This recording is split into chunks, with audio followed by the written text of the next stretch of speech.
नमस्कार दोस्तों, आप सभी को फिर से स्वागत है हमारे YouTube channel social science by Gupta ji में। तो पिछले पार्ट में हम लोगों ने बेल्जियम के बारे में पढ़ा। इस पार्ट में हम लोग श्रीलंका के बारे में पढ़ेंगे।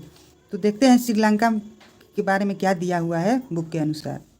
Late us compare this to the situation in another country. इस सिचुएशन को, इस बात को हम लोग एक दूसरे कंट्री में हम लोग देखते हैं। Sri Lanka is an island nation just a few kilometre off the southern coast of Tamil Nadu. ये श्रीलंका जो है एक इजलैंड नेशन है जो कि कुछ ही किलोमीटर साउदर्न कोस्ट, दक्षिणी तट के, तमिलनाडु के दक्षिणी तट पर स्थित है, जो कि कुछ ही किलोमीटर पर है। It has about 2 crore people, about the same as in Haryana. यदि हमारी अपनी स्टेट हरियाणा की बात करें तो उसकी पॉपुलेशन के अनुसार 2 करोड़ की आबादी के बराबर है। Like other nation in south Asia region, Sri Lanka has a diverse population. Other nation, other राष्ट्र की बात करें, जैसे साउथ एशिया रीजन में अदर राष्ट्र की बात करें तो उसी तरह श्रीलंका भी एक ऐसा डाइवर्स पॉपुलेशन में है। यहाँ की पॉपुलेशन जो है ज़्यादा है।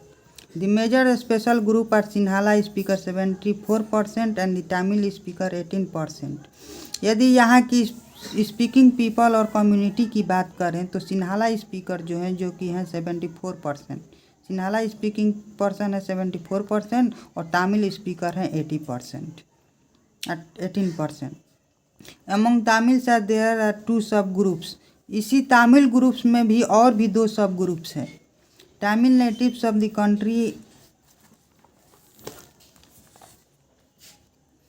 Country are called Sri Lankan Tamils 13%।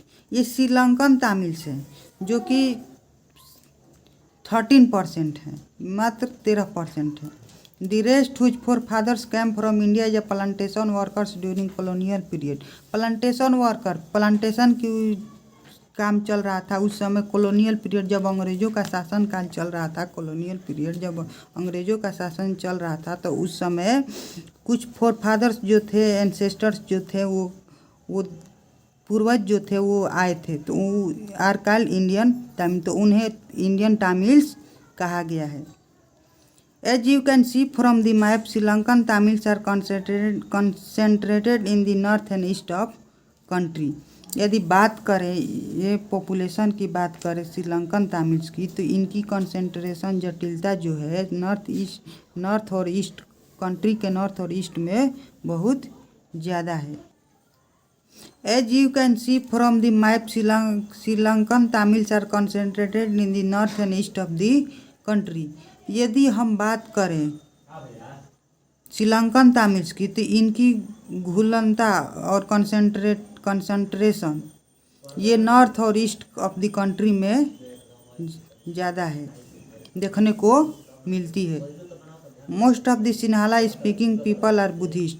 ज़्यादातर सिन्हाला स्पीकिंग पीपल क्या हैं, वो हैं Buddhist. While most of the Tamil are Hindus और मुस्लिम, और ज़्यादातर तमिल जो हैं वो हैं हिंदू और मुस्लिम हैं।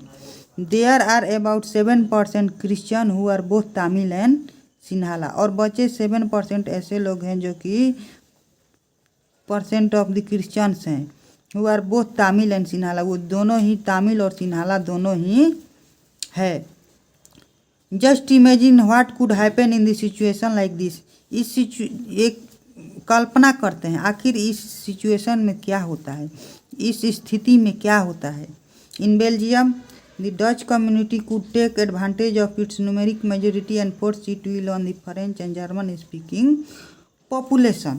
तो डच कम्युनिटी, हम लोगों ने बेल्जियम की स्टोरी जब पढ़े थे तो उसमें देखे थे कि डच कम्युनिटी की मेजोरिटी थी। डच स्पीकिंग कम्युनिटी वाले जो थे वो क्या थे, कम्युनिटी वाले थे, मेजोरिटी में थे। तो वो मेजोरिटी का एडवांटेजेज उठाएंगे मेजोरिटी, क्योंकि वो मेजोरिटी में है, और फोर्स करेंगे। फ्रेंच और जर्मन स्पीकिंग पीपल हैं उन पर क्या करेंगे, ये फोर्स करेंगे। This should push the conflict among the communities further. इस तरह से ये क्या होगा, एक विवाद पैदा हो जाएगा इन दोनों कंट्रीज के, दोनों लैंग्वेज कम्युनिटीज के बीच में क्या हो जाएगा, विवाद पैदा हो जाएगा। This could lead a very massive partition of the country.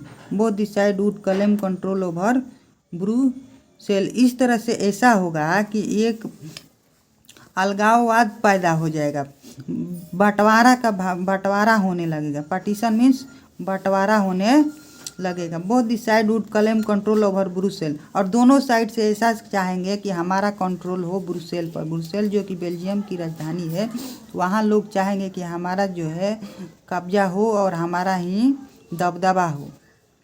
In Sri Lanka, the Sinhala community enjoyed an even bigger majority and could impose its will on entire country. उसी तरह श्रीलंका की बात करें तो श्रीलंका में सिन्हाला कम्युनिटी मेजोरिटी में थी, तो वो जो भी कंट्री में होगी तो वो इंजॉय करेंगे, जो भी फैसिलिटीज अवेलेबल होगी तो वो इंजॉय करेंगे, इवन क्योंकि बिकॉज दे आर मेजोरिटी, वो मेजोरिटी में है। And could impose it's will on the entire country, और अपनी चाह जितनी भी चाह रहेगी वो पूरे अपने देश में वो कायम रखेंगे। Now let us look at what happened in both these countries. अच्छा, आते हैं देखते हैं कि इन दोनों कंट्रियों के बीच में क्या होता है।